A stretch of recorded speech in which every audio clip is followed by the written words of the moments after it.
Look, so I want to start off this video with saying that day trading isn't easy, but it's simple when you make it mechanical. Okay.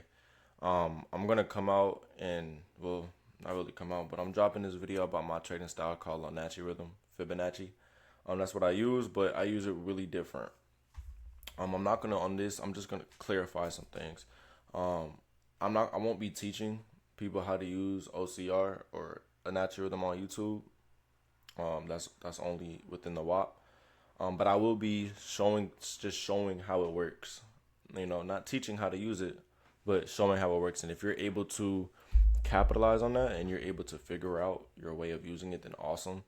But yeah. Now, when it comes to the history of the Fibonacci itself, I actually got this concept from someone else. I got this concept from someone else. I'm not gonna say his name because I'm not cool with bro no more. But I got this concept from someone else, but I switched it all the way up and changed the whole workaround of how it works, and I don't even look at it like that no more. Because I found it and I ate the meat, spit out the bones, and created my own little mechanic. Mechanical trading is something that I've now came into the realization that it's like a indirect kryptonite to all your psychology issues when it comes to trading. All right, because what mechanical trading does is it allows you to come in the market and out of the market without caring about the outcome. Because the market comes to you, we don't look for a trade. We don't trade with a bias or anything. We don't trade with the bias. We don't trade technical analysis.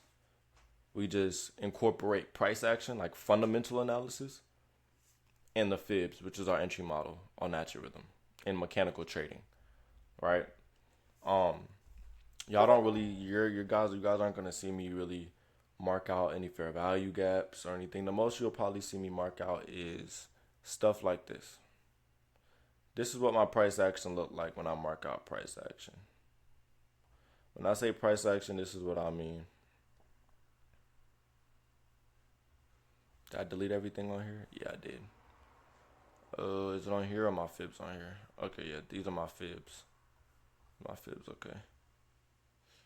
I know I got price here. Boom. Here's another example of this is price action to me. Y'all aren't gonna see me mark out anything fair value gap wise. I will teach videos based on price action because I feel like the way I mark out price action correlates with the Fibs. It will always correlate with the Fibs. But as you see, we have our support levels, our resistance levels, our lows, our highs, and our pivot point zones. And then when you correlate that with the Fibs line up with it, and it applied. The direction model becomes easy. You know where price is selling, you know when price is buying, and you know the auction in between.